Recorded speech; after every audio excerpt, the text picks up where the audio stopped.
شروع کرتا ہوں اللہ کے نام سے جو بڑا مہربان نہایت رحم والا ہے۔ اسود بن یزید کہتے ہیں کہ عبداللہ بن مسعود رضی اللہ تعالی عنہ نے کہا کہ میں نے تمہارے محترم نبی کریم صلی اللہ علیہ وآلہ وسلم کو فرماتے ہوئے سنا، جس نے اپنے سارے غموں کو آخرت کا غم بنا لیا تو اللہ تعالیٰ اس کی دنیا کے غم کے لیے کافی ہے، اور جو دنیاوی معاملات کے غموں اور پریشانیوں میں الجھا رہا تو اللہ تعالیٰ کو اس کی کوئی پرواہ نہیں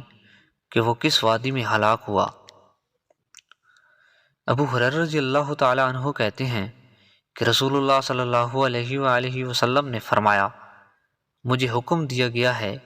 کہ میں اس وقت تک لوگوں سے جنگ کروں جب تک وہ لا الہ الا اللہ نہ کہہ دیں۔ جب وہ لا الہ الا اللہ کا اقرار کر لیں اور شرک سے تائب ہو جائیں تو انہوں نے اپنے مال اور اپنی جان کو مجھ سے بچا لیا، مگر ان کے حق کے بدلے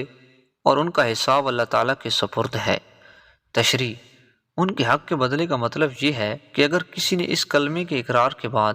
کوئی ایسا جرم کیا جو قابل حد ہے تو وہ حد اس پر نافذ ہوگی، مثلا چوری کی تو ہاتھ کاٹا جائے گا، زنا کیا تو 100 کوڑوں کی یا رجم کی سزا دی جائے گی، کسی کو ناحق قتل کیا تو قصاص میں اسے قتل کیا جائے گا، اور ان کا حساب اللہ کے سپرد ہے۔ کا مطلب یہ ہے کہ اگر وہ قبول اسلام میں مخلص نہیں ہوں گے بلکہ منافقانہ طور پر اسلام کا اظہار کریں گے یا قابل حد جرم کا ارتکاب کریں گے لیکن اسلامی عدالت اور احکام کے علم میں ان کا جرم نہیں آ سکا اور وہ سزا سے بچ گئے تو ان کا حساب اللہ کے سپرد ہوگا، یعنی آخرت میں اللہ تعالیٰ ان کا فیصلہ فرمائے گا۔